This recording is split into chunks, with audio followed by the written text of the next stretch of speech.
previously on Baek Dogyeong, the twin brother of Yisu, dies as we see Yisu crying by his brother's body. He takes his brother's place and makes everyone believe that he is Dogyeong, his dead twin. The only people that knew of this secret was Han and Suwa. Ryu, a member of the assembly, comes and attacks Yisu in a car. A stare down is seen as he forcefully asks Yisu to give him Tae-san. Lee, a friend of Yisu, goes outside and complains to Ryu. Ryu tries to scout Lee to his side when Lee refuses. Ryu throws a punch at Lee when Lee catches it.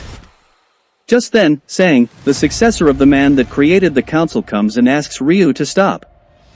Ryu makes fun of Sang when one of the men in Gudo named Choi, who is one of Sang's bodyguards, come. The faces on Ryu's men change to fear as they see Choi. Han goes outside and Choi plays with him like a kid. Sang comes and gets into a different car with Yisu and Lee. The car gets to a parking lot and stands. Sang reveals that he plans on taking over Tae-san because he needs more power. This infuriates Yisu as Sang's men come to the car. Choi tells Han that Tae-san will be gone today as Han is shocked. Yisu tells Lee not to let Sang leave the car and the driver gets angry at Yisu's arrogance. Lee hits the driver, knocking him out in an instant.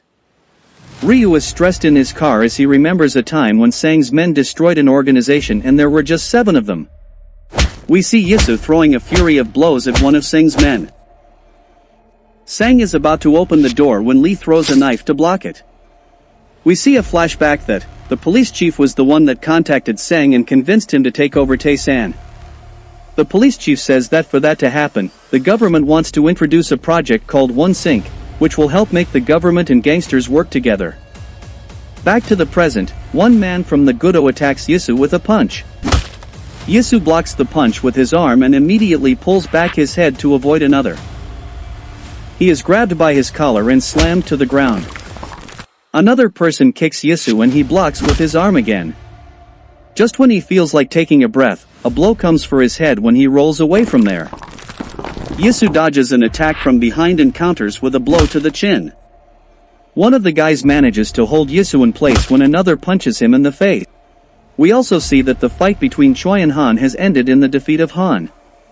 Lee goes outside telling Sang that Yisu has reached his limit of controlling himself. He then says that if he doesn't join the fight, Yisu might murder the Gudo. Yisu hits one in the stomach when another hits him in the gut. Lee joins in the fight as he kicks 2 attackers away. A punch is seen coming at Yisu's face as he dislocates every bone in the hand. Another attacks him with a kick when Yisu dislocates the leg. From Yisu's fighting style, Sang finally realizes that they mistook Yisu for Dogyeong. A flashback occurs when we see Chief Jang, the man that betrayed Yisu, teaching Yisu how to dislocate joints. Back to the present, we see the rest of Yisu's attackers on the ground with their joints dislocated. Yisu is about to unleash his killing blow on one of his attacker when Sang asks for him to stop, saying that he knows that the person in front of them is Yisu and not Dogyeong. The 2 groups settle down and are seen having a negotiation. Sang says that he received a request to take down Tae-san. He further says that he would give the information to Yisu when Tae-san decides to side with Urekkkk, Sang's institution. Yisu says otherwise when Han talks to him to take the deal. Yisu, having experiencing betrayal firsthand, says with a dangerous look that Urekkkk will come under Tae-san and not as allies. Yisu says that, as collateral, he would take Choi, the greatest fighting force of Urekkkk, with him. Yisu looks at the picture of his late friends who were killed by Chief Jang. Han comes and grabs Yisu by the collar, saying that Yisu isn't cut to replace Dogyeong. He further says that he will taking Tae-san back. Yisu hits Han's hand away and saying that he wouldn't do that. He then says that the General Assembly and all the gangster attitude are all child's play. Han is seen taking off his coat as he roll up his sleeves. He asks Yisu to test his pro fighting skills against the child's play fighting style of a gangster. Yisu attacks with his knee when Han blocks it with his hand.